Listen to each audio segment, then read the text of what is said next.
우리나라 첫 자력 발사체 여정이 순조롭지 않아 보입니다. 누리호 2차 발사가 날씨로 하루 연기된 데 이어 발사대에 기립하는 과정에서 문제가 발생했다고 합니다. 취재기자 연결해 자세한 내용 알아보겠습니다. 김진두 기자.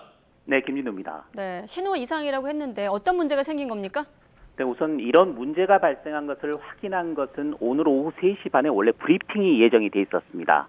발사대 이송과 기립 과정에 대해서 항우연 관계자가 설명을 하기로 돼 있었는데 그 일정이 연기된 것입니다.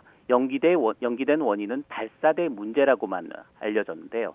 하지만 좀 더 취재를 해본 결과 발사대와 이미 기립되어 있는 누리호를 연결하는 엄빌리컬, 그러니까 탯줄이라고 불리는 케이블이 연결이 돼 있는데 그 누리호와 발사대 사이에서 신호가 원활하게 이루어지지 않은 것으로 확인이 됐습니다.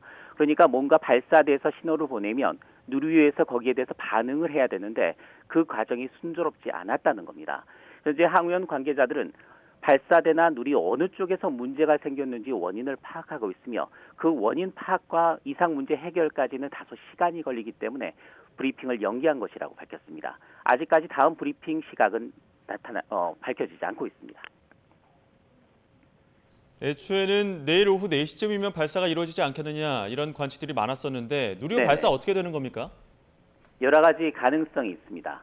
가장 좋은 가능성은 그 문제가 쉽게 해결이 됐고 원인까지 파악이 된 것입니다. 그럴 경우에는 오늘 작업을 거쳐서 내일 발사 일정이 조금 늦춰질 가능성이 있지만 내일 순조롭게 진행이 될 수도 있을 겁니다. 하지만 문제가 좀 더 심각하다면, 그러니까 문제를 해결은 했는데 원인이 밝혀지지 않을 경우는 약간 변수가 다양해집니다. 우선은 문제 원인을 파악을 해야지만 발사가 가능해집니다.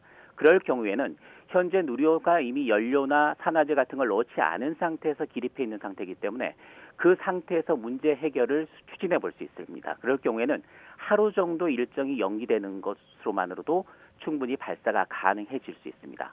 그런데 문제는 그 원인을 찾았는데 세워놓은 상태에서, 그러니까 누리호가 기립한 상태에서 문제 해결이 불가능할 경우입니다.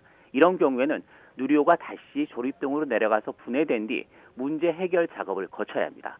이럴 경우에는 누리호 예정 발사일이 다음 주 23일까지로 잡혀 있긴 합니다만은 장마가 시작되는 날씨 변수가 또다시 등장하기 때문에 또 다른 발사 이송일, 발사 예정일, 그리고 발사 예비일까지를 다시 잡는 과정이 필요합니다. 이럴 경우에는 6월이 아닌 7월까지로 발사 일정이 다시 조정될 가능성도 있습니다. 현재 발사대 현장 상황이 어떻게 되는지 정확하게 확인이 되고 있지는 않습니다만은 아직까지 또 다른 발표 일정이 잡히지 않은 것으로 봐서는 이 과정에 시간이 좀 많이 걸리는 것으로 보여서 최선에서부터 최악까지의 상황을 고려해야 할 것으로 보입니다. 지금까지 YTN 김진우입니다.